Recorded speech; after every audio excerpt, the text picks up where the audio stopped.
안녕하세요. 음. 우리 교재 좀 볼까요? 교재? 예. 그 목차는 뭐 1장부터 16장까지 있고요. 8페이지 한번 볼게요. 8페이지. 출제 경향. 제조 원가 흐름부터 전략적 원가 관리까지 최근 10개년 정도 기출 내용을 조금 분석을 해 봤는데, 일단은 문항수 우리 10문제 나오죠. 근데 사실 그래서 1차 시험에서 회계학 중 원가 관리 회계의 비중은 회계사반은 되게 낮죠. 낮은데, 그렇다고 우리가 뭐 무시할 수는 없고요. 게다가 우리는 또 2차 시험에서 원가 관리 회계를 또 대비해야 되기 때문에 잘 봐야 돼요. 잘 봐야 돼. 자, 어찌됐든 그 출제 경향을 보면 뭐 종합원가 계산, 뭐 표준원가 계산, 관련 원가 분석, 뭐 책임회계 제도 뭐 많이 나오는데 골고루 나와요. 골고루. 그러니까 여러분들이 물론 이제 2차 시험을 최종 통과해야 합격하는 거니까 1차 시험은 그 합격하는 과정이라고 이해하시면 되고요. 뭐 문항수에 상관없이 우리 이제 뭐 기본반에서 쭉 해왔던 것처럼 전체 내용 흐름을 좀 이해하면서 보시면 될 것 같아요. 자, 10페이지. 자, 요거는 이제 제가 수업 중에 다 말씀드린 부분들이에요. 그래서 우리가 최소한 요 정도 내용은 좀 알고 있어야 되겠다 싶은 것들 제가 정리를 좀 해놨습니다. 그러니까 여러분들 복습하실 때 요거 그림 좀 보시면은 여러분 나름대로 정리할 때 좀 도움이 되실 거예요. 뭐 그런 용도로 쭉 보시면 되고,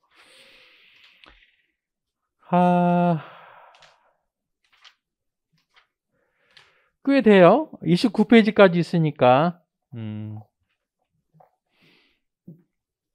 자, 요걸 기본으로 해서 추가적으로 살을 붙이면 좀 될 것 같아요. 자, 1장 보겠습니다. 여러분들이 이제 그 원가 관리 회계는 항상 그 기본서를 옆에 두고 같이 공부하셔야 돼요. 그러니까 조금 내가 좀 문제가 어렵다 그러면 기본서를 봐야 된다. 기본서를. 기본서가 제일 중요해요.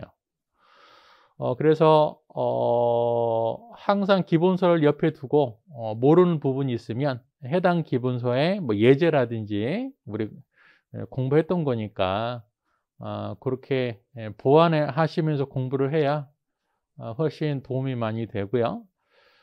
우리 객관식반에서 여러분들이 좀 염두에 둘 건 뭐냐면, 객관식반에서 새로운 걸 보기는 많지 않아요. 기존에 우리 그 기본서에 봤던 내용들을 좀 복습을 하고요. 이론적인 내용들이 어떻게 문제화가 되고 이런 문제를 우리가 풀 때 어떻게 접근해야 되는 건지, 즉 객관식 문제를 푸는 어떤 스킬, 방법을 배운다고 보시면 돼요. 방법을. 자, 그러다 보니까 이제 문제 위주로 책이 구성이 되어 있는데, 여러분들 입장에서는 좀 불안하잖아요. 불안해서 핵심 이론이라고 해서 몇 가지 실어놨어요. 근데 대부분 우리 기본서에 있던 내용들이에요. 기본서에 있던 내용들 중 핵심적인 내용들만 조금 뽑아놓은 겁니다. 물론 이제 이 책만 가지고도 여러분들이 충분히 뭐 정리할 수 있을 것 같긴 한데, 그래도 항상 그 기본서를 옆에 두고 공부하시라 그런 얘기고요.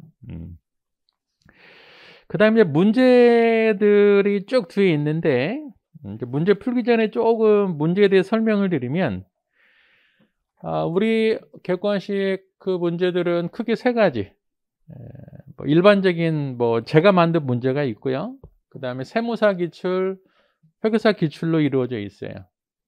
물론 기출 문제가 다 거의 좋은 문제이긴 한데, 사실, 여러분들이 원가 관력의 전체 흐름을 이해하는 가운데서 좀 불필요한 내용들도 꽤 있어요. 기출 문제 중에. 그런 건 빼고, 꼭 우리 필요한 문제들, 수업 목적으로도 중요하고, 여러분들이 원가 관력의 전체 내용을 이해하는 것 차원에서 중요한 거, 그런 문제들을 좀 실어놨습니다. 근데 보시다 보면 그 세무사 기출하고 회계사 기출이 스타일이 약간 달라요. 그러니까 동일한 걸 물어보는데 스타일이 달라요. 근데 과거에는 작년에 세무사 시험에 나왔던 게 회계사 시험 나오기도 하고, 반대로 회계사 나왔던 것 중에 세무사가 나오기도 하고, 그런 케이스들이 많이 있었어요. 그래서 우리가 회계사 대비로 준비를 하지만 그래도 세무사 시험은 어떻게 나오는 건지 좀 보시는 것도 도움이 될 것 같아서 그렇게 실어놨습니다. 문제는 굉장히 많아요. 제가 봤을 때 이렇게 많을 필요는 없는데 문제 많은 걸 좋아하시더라고. 근데 시간 관계상 다 풀어드리지는 못하고 내용상 중복되는 것들은 조금 걸러내고요. 또 너무 쉬운 것도 걸러내고 그래서 우리가 13번 있는데 그 시간 내에서 시험 대비 목적으로 충분하게 문제는 풀어볼 겁니다. 그래서 수업은 앞에 핵심 이론이라고 되어 있는 거 조금 같이 보고요. 그 다음에 이제 문제풀이 위주로 진행을 할 겁니다. 자, 32페이지 이제 제조원가 흐름을 볼게요. 일단 제조원가 흐름에 관련된 내용들은 크게 두 가지예요. 첫 번째, 재무회계와 관리회계 이런 차이점 하고요. 그 다음에 원가 회계하기 전에 공장에서 발생한 원가들, 즉 제조원가들이 어떤 것들이 있으며 얘네들이 어떻게 흘러가서 제조원가 병서에서 손익계산서 그리고 재무상태표에 반영이 되는지, 그게 이제 제조원가 흐름에 관련된 내용이고요. 시험에 나올 수 있는 내용들을 핵심 이론 요약이 좀 정리해 놨는데 좀 보면 어려운 건 아니에요. 자, 1번에 재무회계 관리회계 차이점, 이건 당연히 알죠.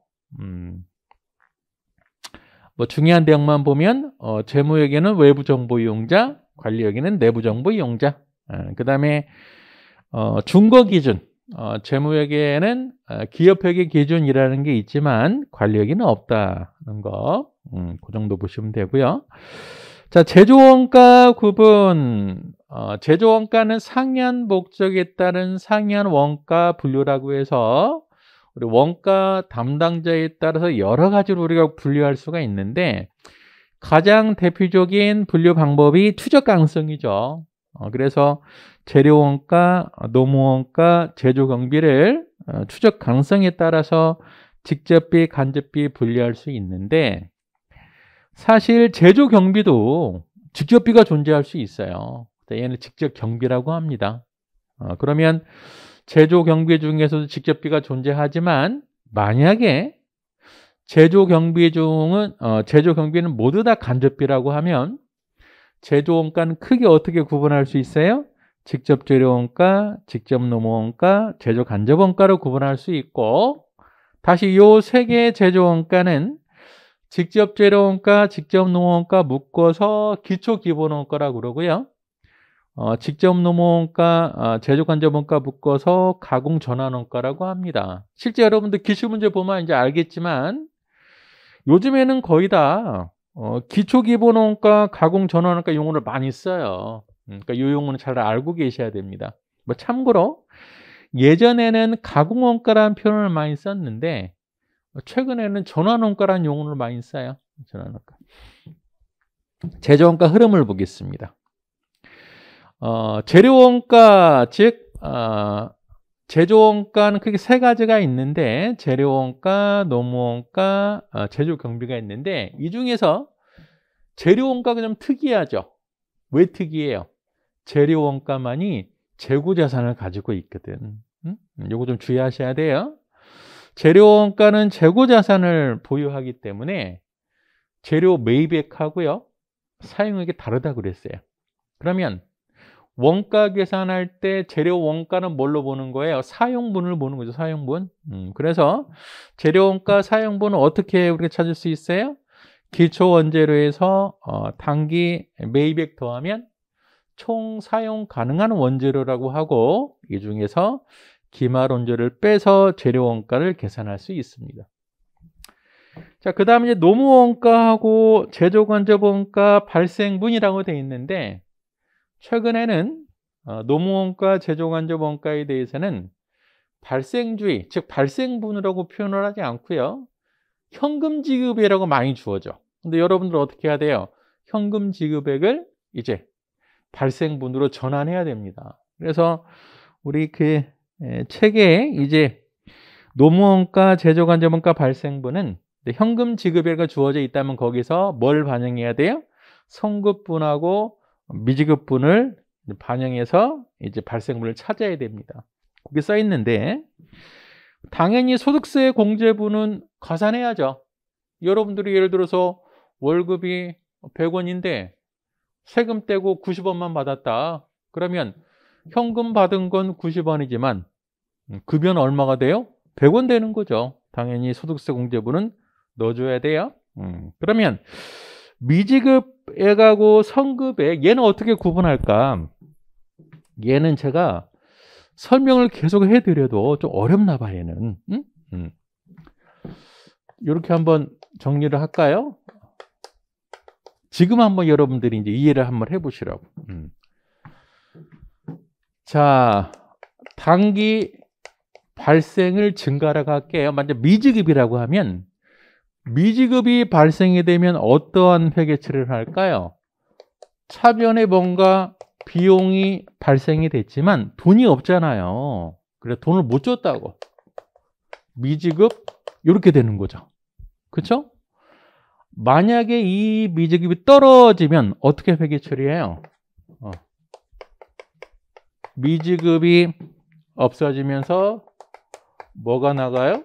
현금이 나가는 거죠. 자, 그러면 자, 우리가 지금 어떻게 이제 볼 거냐면, 현금 지출액이 얼마?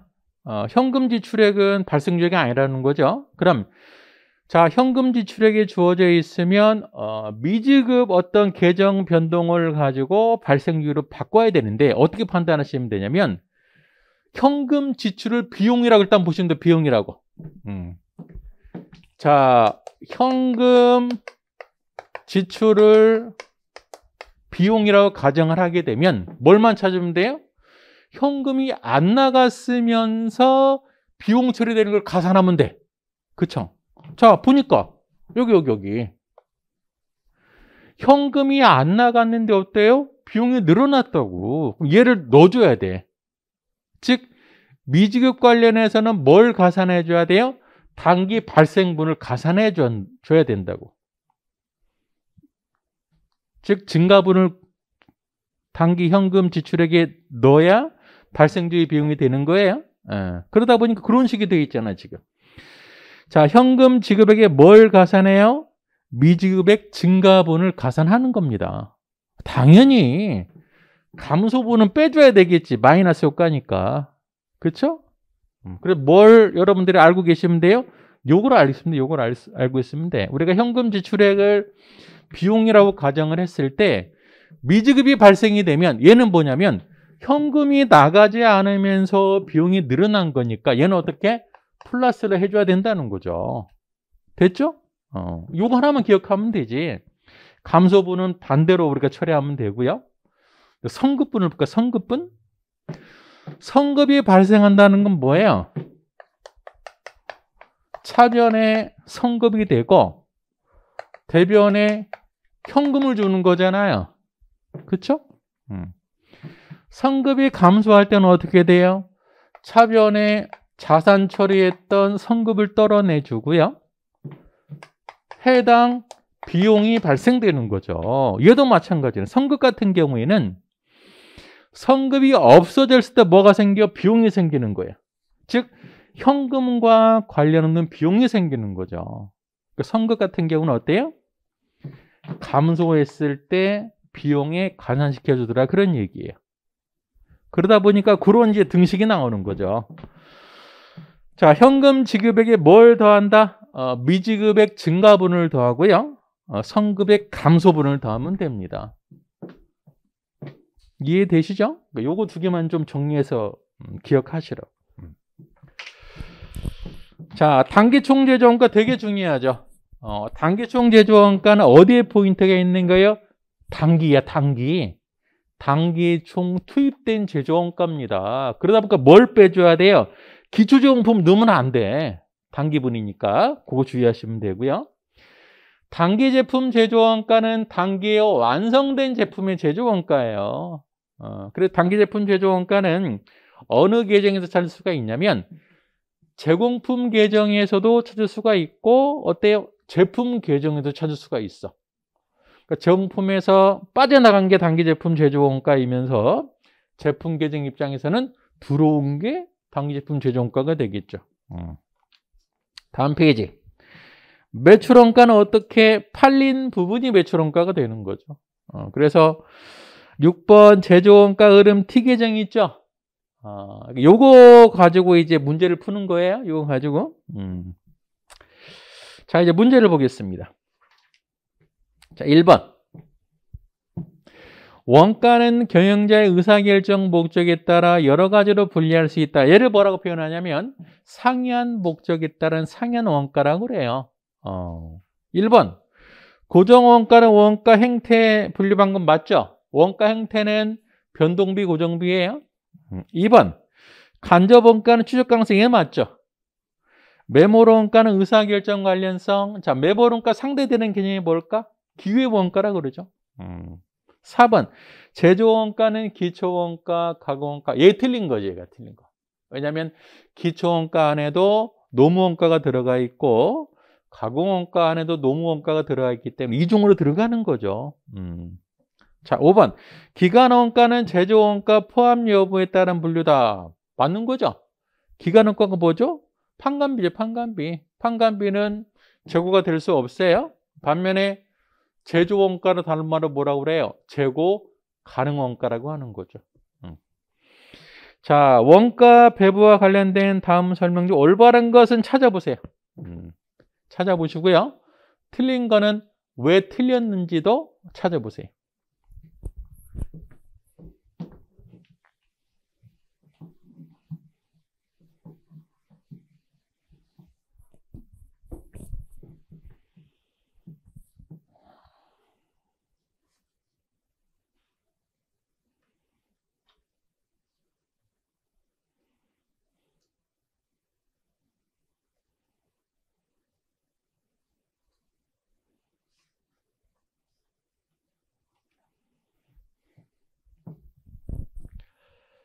자, 1번 볼게요.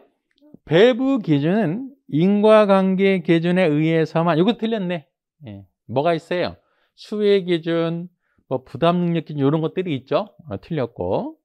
제조간접 원가가 전체 제조 원가에서 차지하는 비중이 클수록 단순한 원가 배부 기준을 설정해야 보다 정확한 원가 계산. 이 단순한 원가 배부 기준을 다른 말로 표현하면 조업도 기준 원가 배부 또는 전통적 원가 배부라고 그러죠.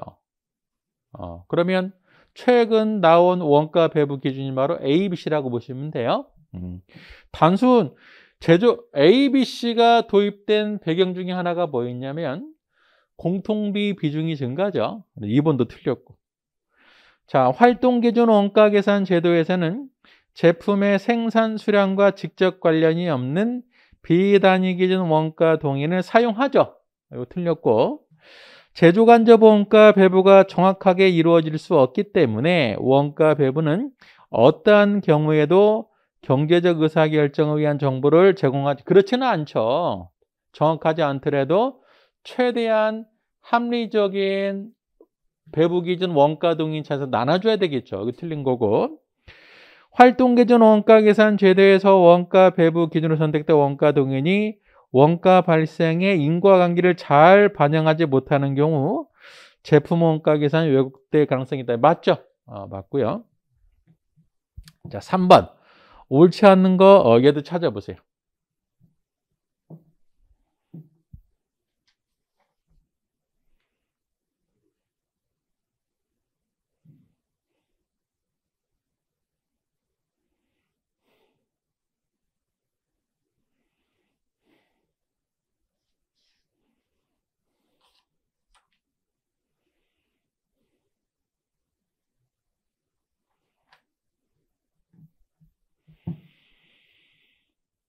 자, 1번.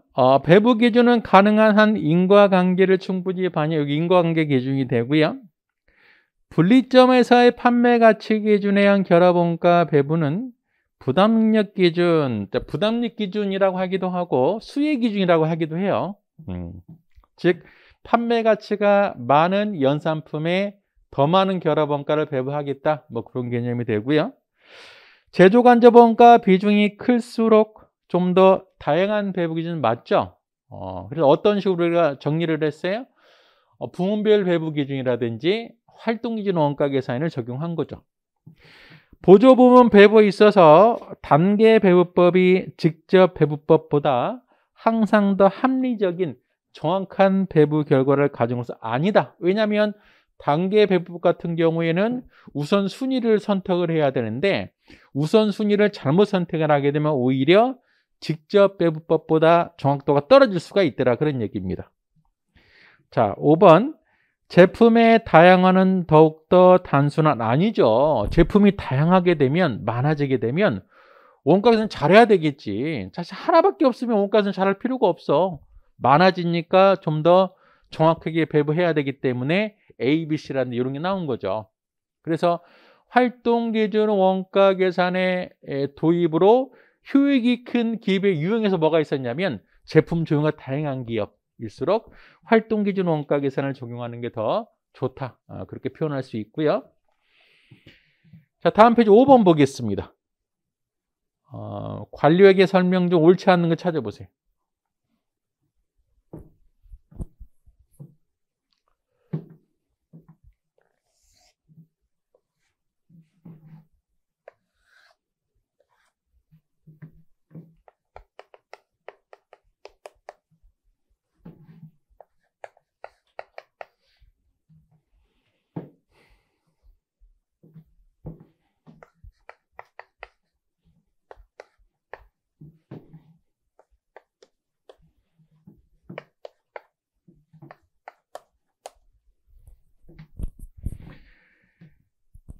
자, 1번 관료에게, 그러니까 내부 이해 관계인 맞고요. 회계 원칙 지배받지 않나 맞고. 3번 요게 틀렸네.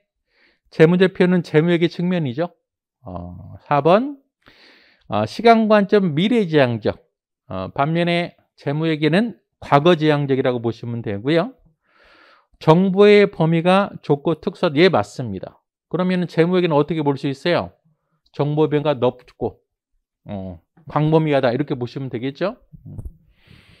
6번. 자, 대규모 자본을 투입 X 1년 초에 제조를 시작한 한국은 X 1년 말 현재 판매 실적이 부진하여 영업부서 창고에는 완성품, 공장 창고에는 미완성품이 가득하다. 자, 6월에 회사의 경영자는 모든 재고를 싼 값에 처분하고 공장을 폐쇄했다. X 2년의 원가를 큰 순서대로 나타낸 것은, 자, 지금 우리가 살펴봐야 되는 회계 연도가 X 2년이죠, 2년. 근데 보니까 X 1년에 영업을 개시했는데요. X 1년 만에 영업부서 창고 등 공장 창고 등 완성품, 비완성품이 가득, 즉 제품 재고하고 정품 재고가 많다는 거죠. 그러면 X 2년을 보면 정기에 2월 된 제공품 재고하고요, 제품 재고가 많다, 그런 얘기라고. 이런 상태에서 6월에 싼 값에 다 처분하고 폐쇄했대요. 그리고 6월 말에 보면은 재고가 없다는 거죠. 없다는 거. 이런 상태에서, 자, 단기총 제조원가, 단기 제품 제조원가는 이렇게 이제 흘러갈 거고요. 매출원가 이제 크기를 물어보니 크기를. 그러면 단기총 제조원가를 X, 단기 제품 제조원가를 Y, 매출원가를 Z라고 하고요. 크기만 물어봤으니까 얘를 뭐 100원이라고 하면 자, 100 더하기 X는 단기 제품 제조원가 Y랑 같아야 되고요. 다시 기초 제품 100 더하기 Y는 Z랑 같아야 되니까 결과적으로 X보다는 Y가 크고 Y보다는 Z가 큰 거죠. 답은 그래서 1번. 자, 7번 읽어보세요.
자, 볼게요. 회사는 직접 재료를 항상 외상으로 매입하고 있고요. 자, 직접 재료를 항상 외상으로 매입한다고 하면 이런 분계겠죠. 차변의 원료 또는 매입, 대변에는 외상 매입금. 항상 살 때마다 이런 분계를 할 거예요. 자, 외상 매입금 지급액, 외상 매입금 계정 감소, 직접 재료 계정 감소. 자, 물음은 단기 직접 재료 사용액은 얼마인가? 자, 직접 재료 사용액이니까 원재료 계정에서 사용분 요걸 찾아내면 되죠. 요거 나머지를 채우면 됩니다. 자, 원료 계정을 보니까요. 원료와 관련된 내용이 뭐가 있냐면 세 번째 직접 재료 계정 감소라고 돼 있어요. 자, 그러면 얘를 찾아야 되기 때문에 요 절대 금액이 얼마인지는 몰라도 돼요. 얘만 알면 되는 거니까. 근데 직접 재료 계정 감소액이 500이라고 그랬으니까 자, 얘를 500이라고 하고 얘는 없다고 보면 되잖아요. 결국에 얘만 찾아내면 된다고, 얘만. 자, 근데 추가적으로 직접 재료 관련된 내용이 없어요. 없는데 우리가 항상 외상으로 매입하니까 요 분계를 한번 생각해 보면 결과적으로 단기 매입액하고 뭐랑 같아야 돼요? 매입 채무, 즉 외상 매입금 계정에서 단기 발생분하고 똑같잖아요. 그러니까 외상 매입금 계정을 통해서 얘를 찾아내면 되는 거예요. 자, 외상 매입금 계정을 보니까요. 외상 매입금 지급액이 2,000이죠. 그럼 대변 항목이니까 얘는 부채 항목이니까요. 기초가 있고 지급이 요거지, 여기. 요게 얼마냐면 2,000원 지급을 했다 그런 얘기예요. 그 다음에 외상 매입금 계정 감소가 300이니까 전월에 302월 됐다가 기말에 없으면 되는 거잖아요. 그러면 단기 매입액은 얼마가 돼요? 1,700이 되니까 얘가 1,700이 되면 사용 금액은 2,200이 되는 거죠. 그러니까 이 문제는 요게 중요한 거죠. 원료는 모두 외상으로 매입한다. 자, 38페이지 10번 보겠습니다. 10번 읽어보세요.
자, 아래의 자료를 이용하여 단기의 제조간접원가 발생액 구하시오. 자, 일단은 단기 지급액이라고 되어 있죠. 단기 지급액. 즉 3,000원 지급이 됐어요. 근데 우리는 발생주의를 바꿔야 되는데 추가적으로 선급액 자료하고 미지급액 자료가 있어요. 선급액 자료 보니까 1,500원이 700원 돼 있죠. 그러면 선급금 계정을 보면 1,500원 있다가 700 됐으니까 800만큼 감소를 한 거죠. 감소했으니까 어떻게 해야 돼? 현금 지급액에 얘를 가산해야죠. 가산.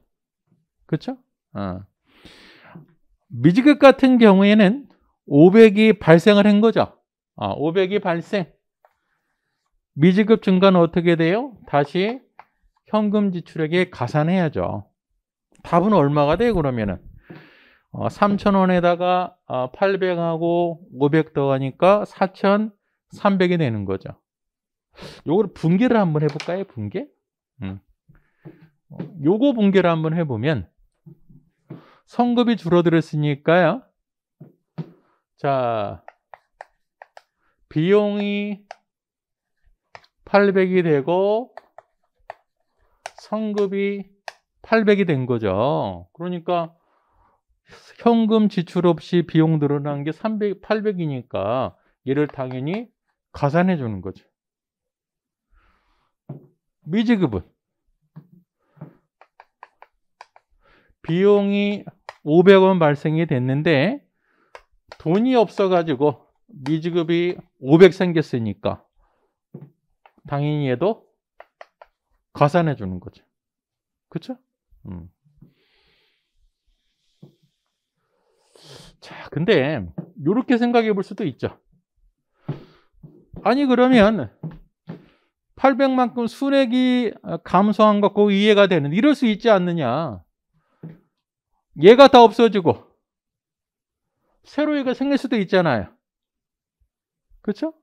이 성급이 다 없어지고 새로 생길 수도 있으니까 그렇게 한번 회계처럼 한번 해볼까요? 자, 그러면 성급이 없어지면서 비용이 1,500 늘어나고요. 성급이 1,500 없어지면서 반기말에 다시 성급이 700이 생기면서 현금이 700 나갈 수 있잖아요. 요 관계에서 어떻게 플러스 800이 될까? 얘를 한 번 더 정리해 볼까요? 얘를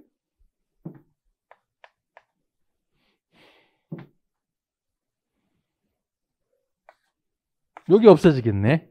네, 그래서 성급이 800이 되고요. 현금이 700이 되고 대변엔 비용이 1,500이 되죠. 그쵸? 이 1,500을 나눠볼게요. 어떻게 나누냐면 성급분 800원으로 하고요. 현금 지급분 700원으로 할게. 똑같잖아 어차피. 자, 이 700은 어때요? 현금 지출분이죠. 이미 얘는 어디에다 반영이 돼 있어? 현금 지급액 3,000원 반영이 돼 있다고. 현금이 나가지 않으면서 비용 늘어난 건 얼마? 얘밖에 없잖아, 얘밖에. 요거 800원 해주면 되지. 그러니까 이렇게 이해하셔도 되고 이렇게 이해하셔도 되고 똑같아 결과는.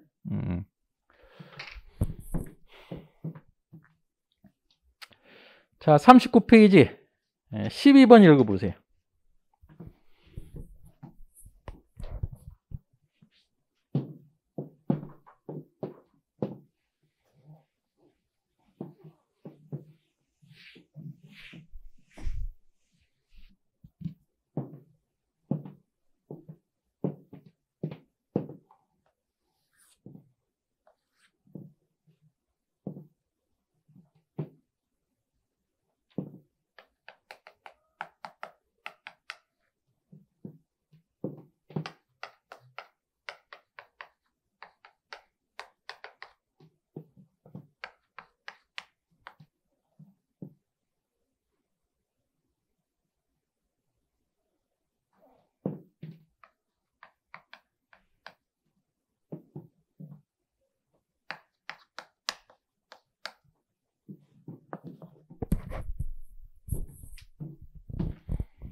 자, 볼게요.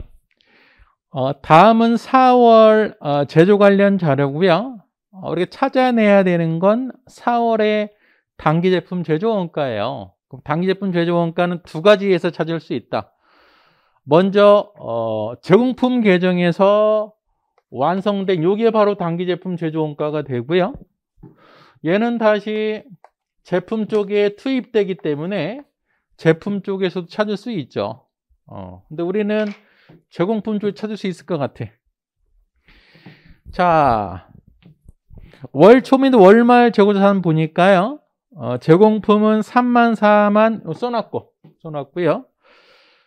재료원가 찾기 위해서 직접 재료의 월말, 월초 재고를 보니까요. 자, 월초가 5만 원, 월말이 7만 원이죠. 단기 매입액이 얼마냐면 20만 원이 20만 원. 물론 특이정 통해 찾을 수 있는데 우리 직관적으로 자 20만 원어치 매입을 했는데 재료가 얼마 늘어났어요? 2만 원 늘어났지. 2만 원. 얼마 쓴 거예요? 18만 원 쓴 거죠. 그렇죠? 그렇게 찾을 수도 있고요. 그래서 직접 재료 원가가 18만 원이 되고요. 직접 노무 원가는 40만 원. 제조간접 원가만 찾아내면 되는데 제조간접 원가는 금액이 주어져 있지 않고요. 노동시간당 배부율이 5원이래요. 자, 근데 노무원가가 40만 원인데 임률이 8원이라고 그랬으니까 몇 시간 일한 거예요? 5만 시간 일한 거죠. 즉, 이 노무비는 임률 8원 곱하기 5만 시간이 된 거죠. 근데 제조간접 원가의 배부 기준이 노동시간이고요. 배부율이 5원이라 그랬으니까 자, 이 제조간접은 어떻게 배부율 5원 노동시간 5만 시간 하니까 제조간접 원가는 25만 원이 되고요. 그래서 제공품 차변 합계 계산해 보니까 86만 원이 되죠.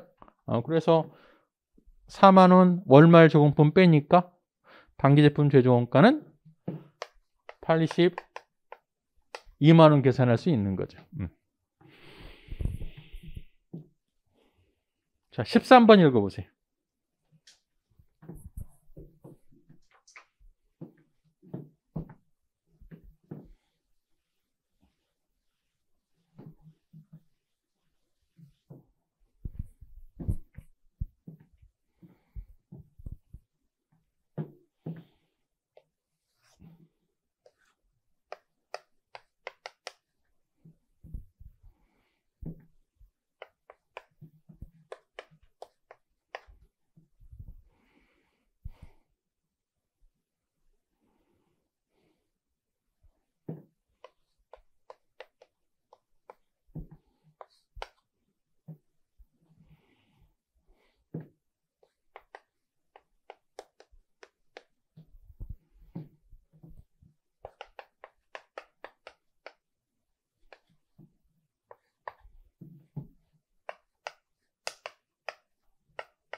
자, 제조원가 흐름에서 보면 제공품에서 완성된 당기제품 제조원가는 제품으로 들어가고요.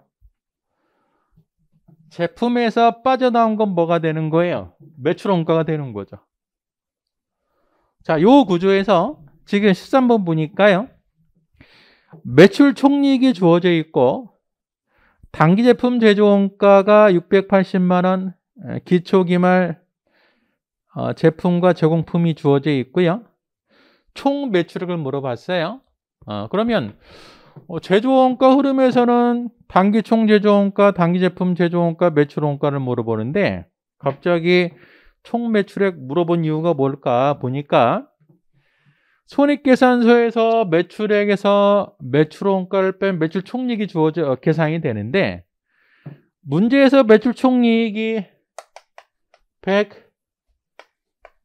192만 원이니까요. 결국에 매출액은 192만 원에서 매출원가를 더하면 얘가 되는 거죠. 결국 우리는 매출원가를 찾으면 돼요.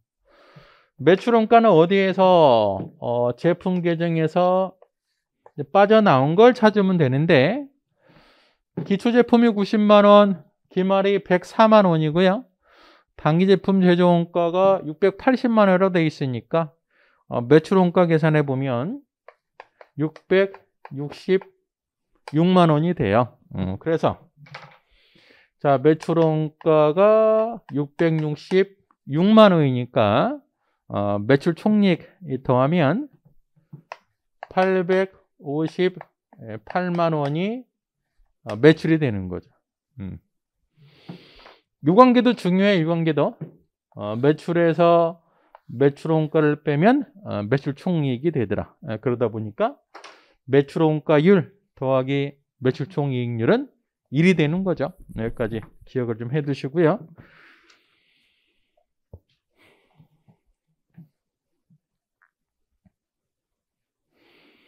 자, 14번 읽어보세요.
자, 14번 보니까요.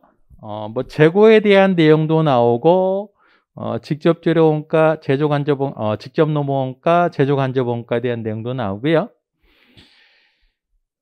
자, 전기말 및 단기말 제공품은 없었다. 얘를 뭐 제공품 특이정을 그려보시면 확인할 수 있는데 딱 여기만 보더라도 제공품 재고가 없다고 그랬으니까 얘를 한마디로 표현하면 당기총 제조원가하고 당기제품 제조원가는 같은 거죠. 즉 제공품 계정에서 얘하고 얘가 없으니까 당기총 제조원가하고 당기제품 제조원가는 같은 거예요. 이 상태에서 매출원가를 묻어요. 매출원가. 그러면 특이정을 다 그려놓은 다음에 매출원가니까 요거를 찾아내면 되죠. 요거를. 자, 일단은 요거는 없대. 요거는 없대요. 자, 원재료 재고 증가액 15,000원. 자, 원재료 사용액이 제공품으로 들어오는데 우리는 얘가 중요한 거지 요 절대 금액이 중요한 게 아니니까요. 원재료 재고 증가액이 15,000원 이렇게 표현할 수 있죠. 얘는 없다고 보고 15,000원 하면 되잖아요. 그 다음에 제품 재고 감소액 35,000원 얘도 마찬가지네요. 감소액이 35,000원이니까 기초가 35,000원, 기말이 없다고 보면 되고요. 원재료 구입액이 43만 원. 자, 43만 원 구입했는데 기말이 15,000원이 있으니까 사용 금액은 41만 5천 원이 되고 41만 5천 원에다가 직접 노무 원가가 20만 원이 되고요. 제조 간접 원가가 30만 원이니까 자, 총 합계 금액은 91만 5천 원. 기초기말 저공품이 없으니까 91만 5천 원이 단기 제품 제조 원가가 되고요. 총 판매 가능한 제품은 95만 원인데 기말 제품이 없으니까 매출 원가가 95만 원 되는 거죠.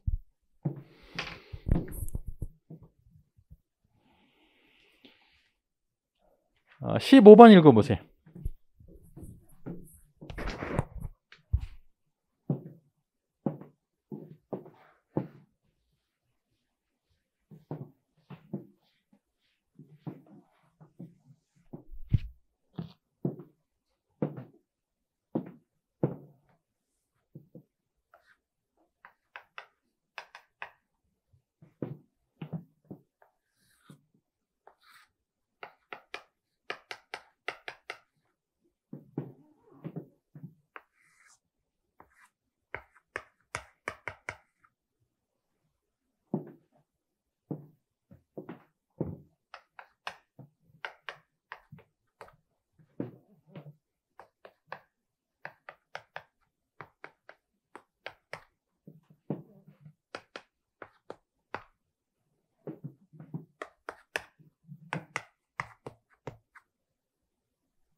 자, 15번 보니까요.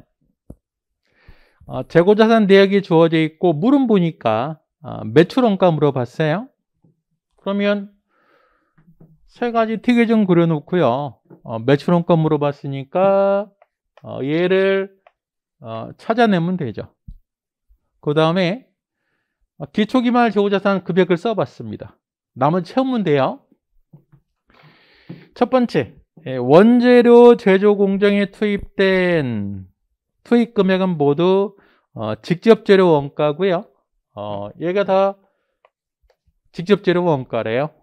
그 다음에 매입한 원재료가 7만 6천 원이래요. 7만 6천 원 매입했으면 총 11만 원이 되고요. 기말 원재료가 10만 원이니까 단기 투입된 원재료는 10만 원이 되겠네요. 이렇게. 자, 그 다음에 기본 원가는 40만 원이래요. 얘가 40만 원인 거죠. 기본 원가니까. 그럼 직접 노무 원가가 명시적으로 주어져 있지 않지만 얘가 10만 원이니까 직접 노무 원가는 30만 원이라는 걸 알 수가 있고요. 자, 전환 원가의 50%가 제조 간접 원가다. 전환 원가는 얘가 전환 원가죠, 얘가. 얘가 전환 원가인데 요거의 50%가 제조 간접비래요. 그러면 딱 봐도 30만 원이 되지 않겠어요? 그쵸?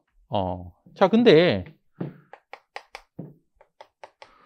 좀 상황이 달라지면 이렇게 볼 수 있잖아요. 어떻게 보면 돼요? 전환 원가는 얘 더한 거니까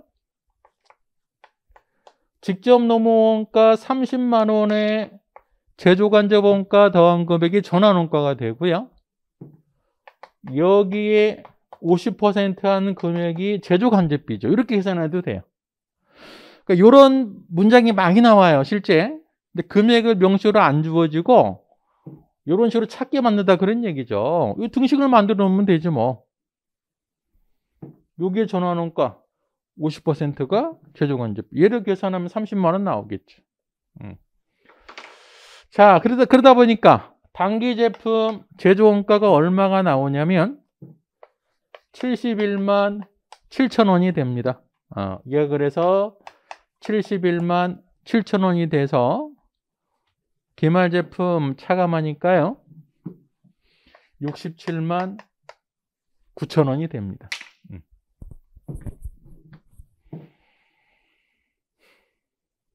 자, 좀 쉬었다 할게요.